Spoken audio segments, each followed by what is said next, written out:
So, hello and welcome to the Talks Night podcast. If you've been enjoying these podcasts, leave a like, subscribe, just all the usual stuff you can find on Spotify. We're now on Apple Podcasts, and today we're joined by Idle Noise. We've got Ben and Daniel here to discuss their new release, Ghosts. How are you doing, guys?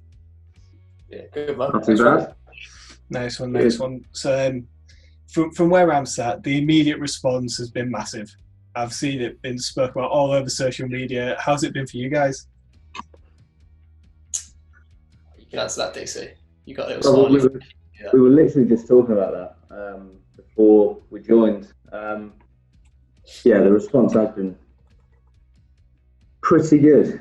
I think people were waiting a long time because we only had we had the releases last year before I joined. So I joined in October, but the last releases everybody gets famous.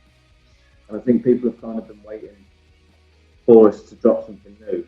And I don't think people realised what we were going to be dropping. But I think they maybe underestimated a little bit where we were going to be going with it. But I think with Ghost we found a new direction. And I think it's fair to say that we'll be sticking with a similar sound to this going forward. Yeah. Amazing. Tell us more about how you wrote and the recording and the production of it. How did all that go about? So writing it just as it normally would do. Just kind of piece things together every now and again. I sent DC one of the first voice notes we had this morning. I think it was June last year that we actually started writing it. That was the first. It come about just me singing into the sort of voice memos thing on my phone at work, and then pieced it together over a few months. We started doing it towards the end of last year, I think, just kind of mooch about and rehearsals of it. Then recorded it in March, I think, and that's when it properly took shape. It was as it is now, but it didn't have that quite as massive a sound. But we kind of chopped and changed a little bit. Since this is not working, it needs a stop here, because none of the stops and the dynamic changes weren't there. It was just pretty sort of level throughout. So we kind of pieced that together, and then when we recorded it, we come out of that session, mixed and mastered, and just thought, Jesus, it's working. It does sound pretty massive.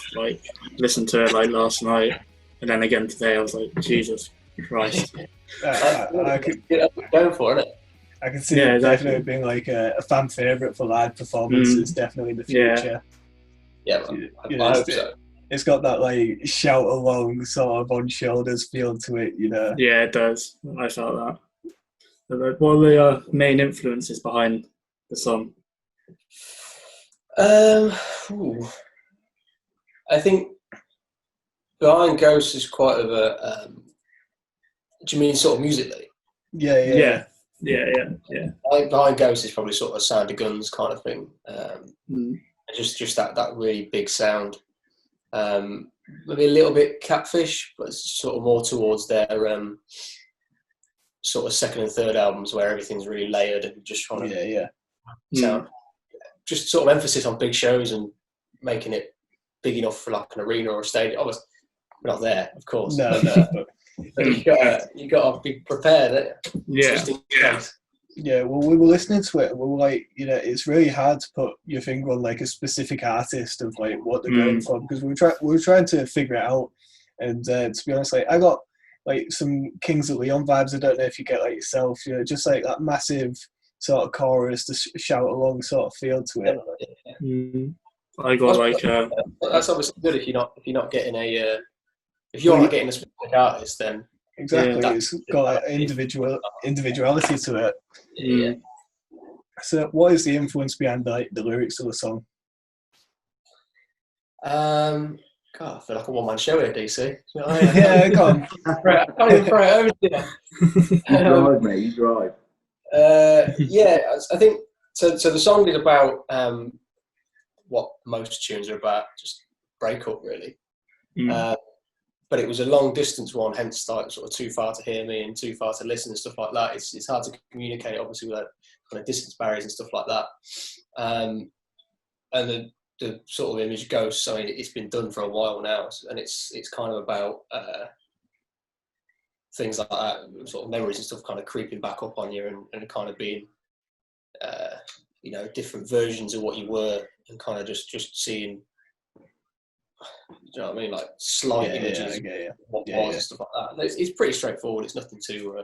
no, nothing too deep. Yeah. No. So how has like the lockdown affected you as a band?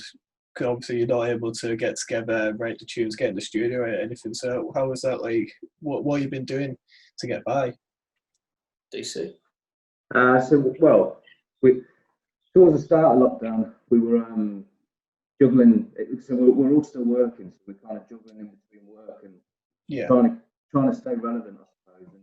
And in staying relevant, we've come up with a couple of the Sunday sessions that we did. So, we kind of took it in turns. So, Ben did a couple, I did one, and Alex the guitarist did one.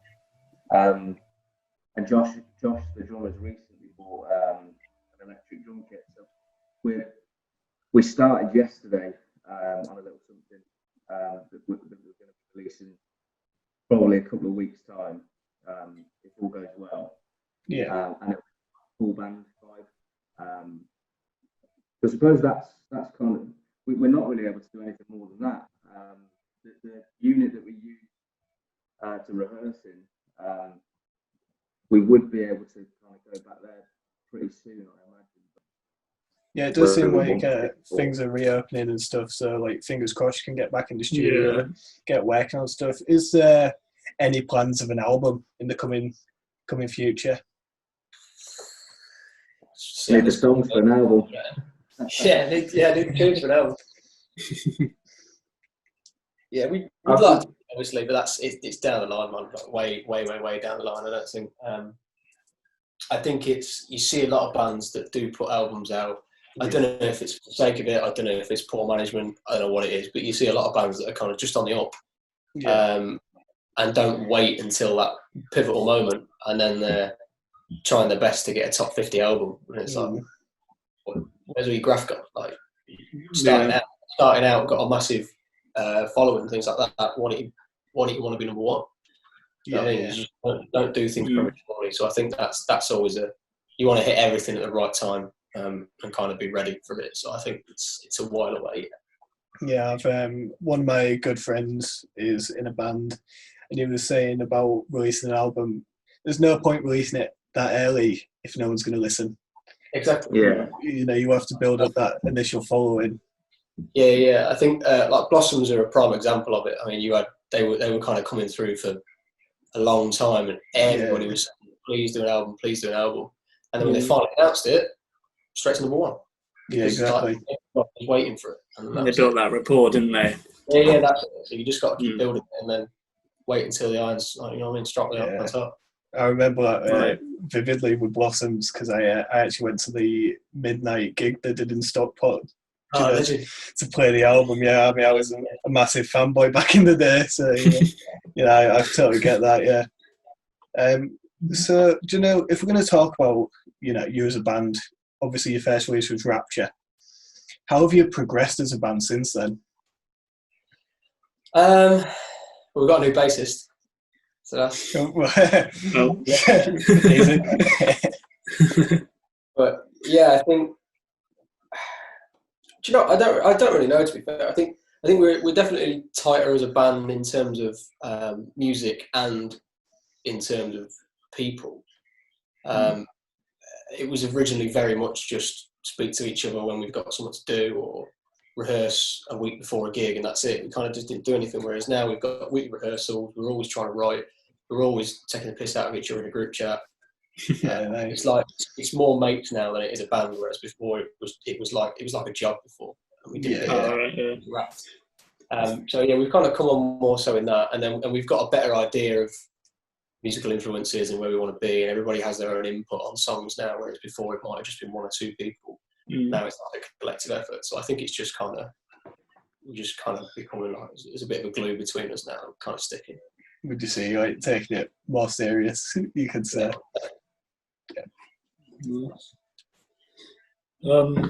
Firstly, I've heard through the grapevine there's a story behind Rapture. Do you want to elaborate on that? Where have you heard that? You know, we've got our sources. You know, Yeah, we are. We've heard some little bits about Rapture, and we just want to hear all about the song and all the influences. Oh dear, what have you heard? Oh, that's you tell us, and we'll confirm if it's what we've heard. Yeah, that one's for you. Yeah. So the word, it's not like I don't like religious rapture. You know what I mean? Second coming of Christ and stuff like that. It ain't that. The definition of rapture is a feeling of intense pleasure or joy, I believe. Okay. It's basically about shagging. All right. Okay. It's not as deep as what I thought. Yeah. It's kind of like it's a bit dark, to be fair. So it's about that and depression and using that as a means to get away from it. Right. Okay. And I've got something to lift you up. Which in the middle of the chorus, it's like I've got something to lift you up because I know something you might do. Yeah. I mean, like dark thoughts and self harm and stuff like that. So it's quite it reflects the mindset of someone that doesn't know how to deal with somebody else's depression and doesn't know how to be there for them, Right. and kind of only has a very simplistic mindset of sex is good. Let's try that. Do you know what I mean? It's kind of highlighting that, and it's like true as well. Like it's kind of highlighting that people aren't really aware of things that go on around them with other people and don't know how to help or kind of deal with it really. Yeah, and obviously the music behind that song compared to Ghost is like a lot heavier. Yeah. You know, a lot more, like, I would say, aggression to it, like a lot more feeling. It was definitely written like that. I think we kind of, when we did it, we had the riff, and we had just the word, like the shouted word rapture. Yeah. None of the bits between, and like I think the other half of the riff was missing. So we kind of put that together, and then we just kind of stood in rehearsal, just kind of shouting things between them words, and then it kind of pieced together around that, and then you know what I mean, just kind of put everything else with it, and it was just kind of like, okay, there's a running theme going on here, so let's just stick with that. And obviously, you don't want to make it too long or anything like that, and try and delve too deep. Then you lose what you were going for. So it's exactly. Short, sweet, hard hitting message, really. Spot on. So I got a question for both of you. My safety net question, ask it to every band. Where do you see yourselves in 10 years? Unemployed. Can't argue with that. I'd like 10 years time. If we could just make a little career out of this, it'd be nice. Like whilst obviously there's no money coming in from making music and playing gigs and stuff, there isn't a lot of money involved in it all. The only money that is involved is if you put a show on yourself and take the tickets, but even still, there's a lot of responsibility on the band to like playing the venue and stuff like that. So there's just not a lot of money in it at the minute. But if it was to ever pay the bills, I'd be happy with that. Being on the road, not too long though, the missus would kill me. Or she'd have to come with us, and I don't think the lads would like it. But yeah, I think for me it's always a dream. You're in a band, and the dream is always playing massive stadium. Yeah. A stadium tour and get to the top. Yeah. If we're to keep it realistic, because the music industry at the minute it's on its arse. But if we're to keep it realistic, just playing big shows every night in different cities, and just meeting new people, playing with new bands, and just doing it full time and getting a little bit of a drink out of it. Brilliant. What about yourself, Ben? Genuinely the same, mate. It's not like you want to be. I mean, everybody would love to be. It's not like you want to be top of the world. You don't want to. You're not sitting there. You're not in a band to be famous. You're not in a band to make money. You're in it. You enjoy it.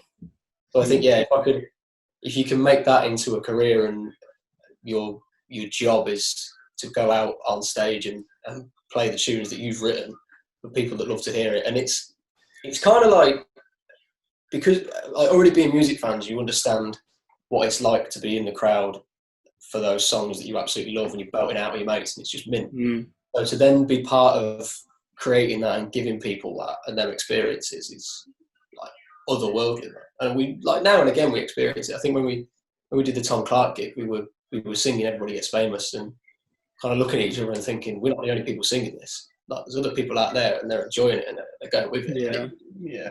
Even that, something so small, like, it's just a great feeling. So yeah, to make a career out of it and for that to be your purpose in life would be mental. So that'd be where I'd want to be. I would say you're well on your way as well. Like yeah, I hope so, mate. But I appreciate judging the support that Ghost got last night, like on socials, was mad. Yeah, I was up till about 2:30, just kind of going through things and couldn't believe that. Because obviously we could see who was actively listening on Spotify and stuff like that. And even at 2:30 in the morning, there was still multiple people listening at the time. And it had never got to like no one listening. There was always somebody for those few hours. Yeah. That's mental. Genuinely mental for me. It is mad. I mean, I can see why the... Sorry. Yeah, well. It's been a pretty good morning for it. Like, I'm pretty happy with the way it's going. Yeah, man. Definitely. I mean, I think it was you that said earlier, Ben. There's more people listening this morning to Ghost than what they're up to the rest of the tracks for the whole of last week. But I think that kind of proves the point that people were waiting, and there's only so long that people can go listening to the same 3 tracks on Spotify without wanting something new. And I think we've fed the craving a little bit now. And if we're to drop back off again, because I do feel like we've dropped off because of not being able to play shows. Yeah. Over the past couple of months, we had multiple shows planned. We were supposed to have a headline at the start of May. 2 weeks back, we had our own headline, following on from the Candid show at the end of March. But of course, we never got to the point of even announcing our show because we didn't get the Candid show. There's just things that we've missed out on that were pivotal to the plans this year that would have kept people interested and kept it relevant. But I feel like we started to slowly like drop off, and now this is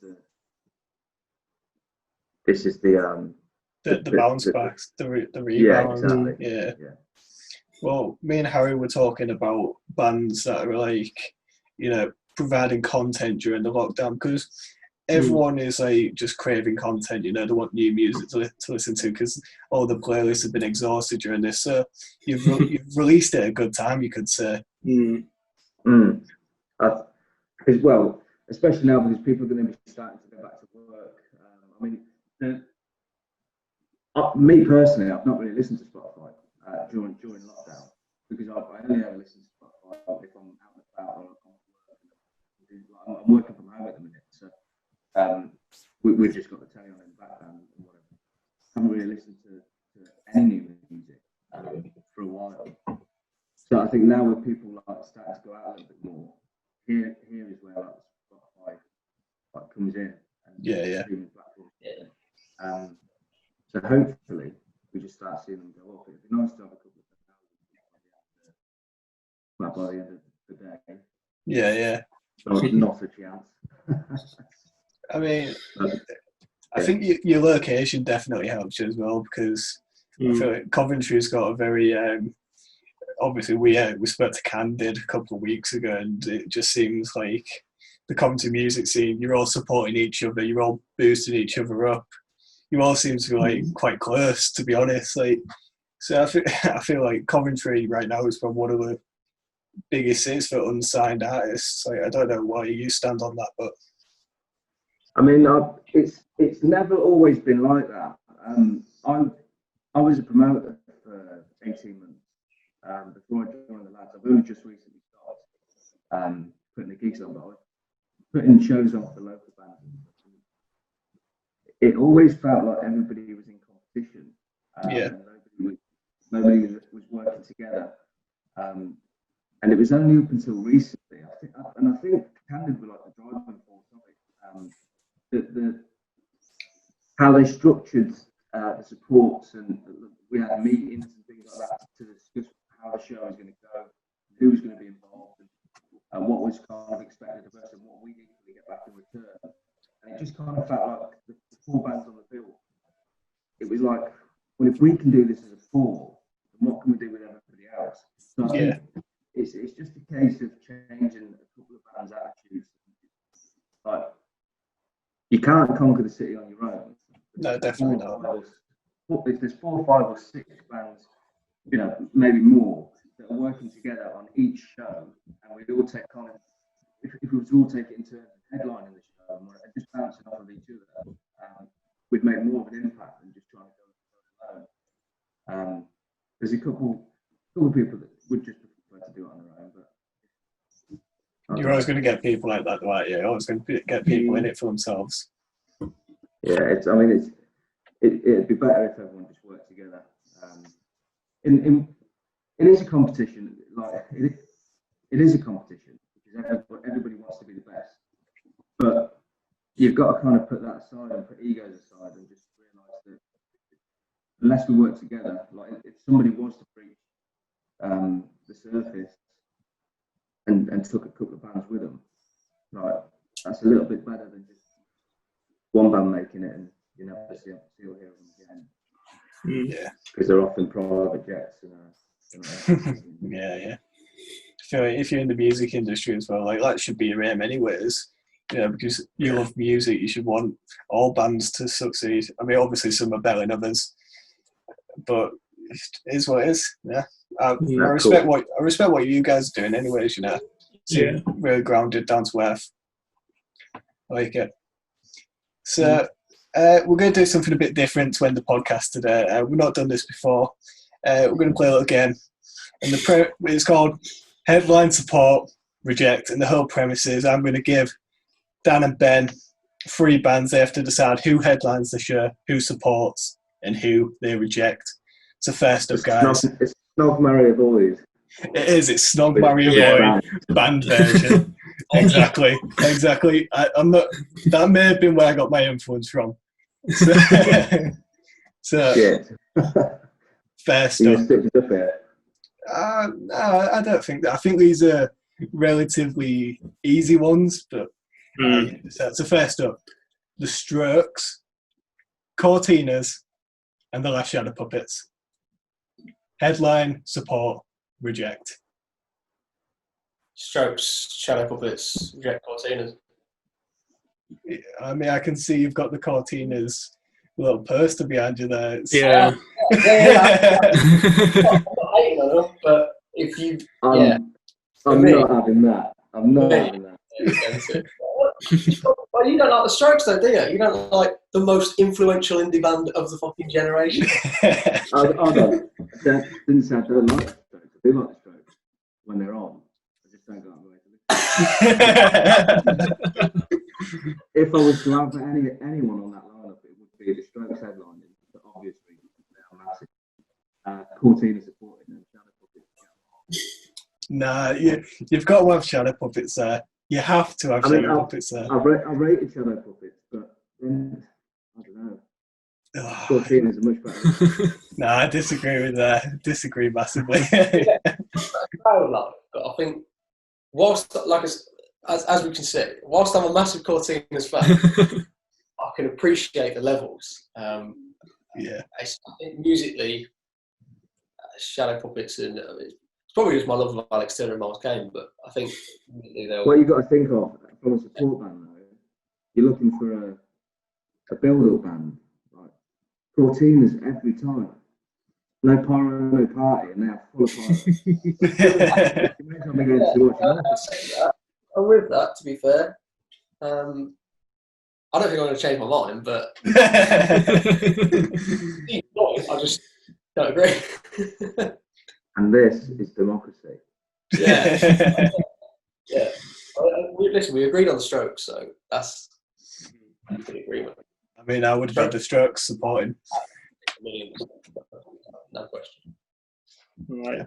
So the next one is Foo Fighters, Queens of the Stone Age, Biffy Clyro.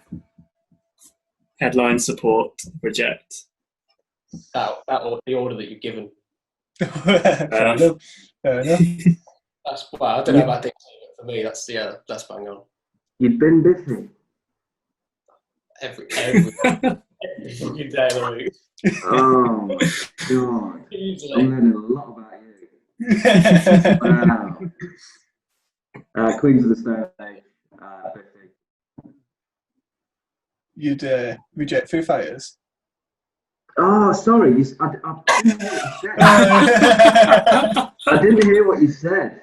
Yeah, so Foo Fighters, Biffy Clyro, Queens of I Stone thought you Age. said like Street Fighters. I was thinking, right, let's change things. Okay. That changes things. Yeah, Queens of the Stone Age.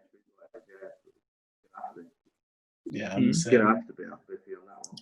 That's cool. That one's cool. It is. So, final one. We've gone for 3 bands who get the crowd going. We've got Kasabian, Jerry Cinnamon, and Furls. Sack Jerry off. That's gone immediately. I totally agree. Totally agree. You're just so wrong. No, Mate, Jerry Cinnamon is a party. It's not. It's just a weird guitar, and they like him because he's Scottish. That's it. Yeah, that's why I said that. It's a party. Have you seen him live? Yeah. So we support Cortinas on that tour. Hold on. Was that Birmingham? Yeah, well. That was, I wrote just the once at that gig at the show. Was that recent? Was that last November? 2018. You are. 2018, November 2018. Oh. Yeah, no, I think I was at that one, and I didn't rate Cortinas. I didn't either, but I definitely did. Stormed off stage, I think, and didn't come back. He was like sniffed up. Down abuse. That's every Cortina gig, mate. Yeah, I didn't rate that. Loves it. I think Kasabian top. Yeah. I don't really listen to Foals, but I can appreciate. Well, Foals would be a good. They'd never top it, but Foals would be a good. Yeah, I can appreciate they're a very, very good band. I just don't really listen to them. Cassius, it's over. Yeah, Sack Jerry off. That's evil. I mean, you got to get rid of Jerry. He's absolutely terrible. Absolutely terrible.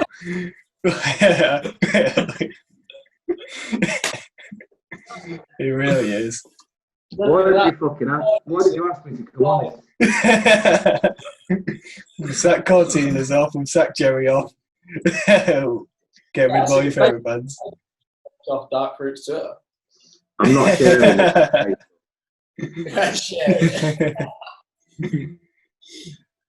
And I think that it's been an absolute pleasure talking to you guys. Honestly. Likewise, lads. Thank you very much. Yeah, thanks for coming on. Yeah, it's been great talking to you. You can stream Ghosts now on Spotify, Apple Music, all valuable streaming services. Find Talks Night podcast on there as well. And cheers for watching. Cheers, guys. Cheers, guys. Thanks a lot. Cheers, guys.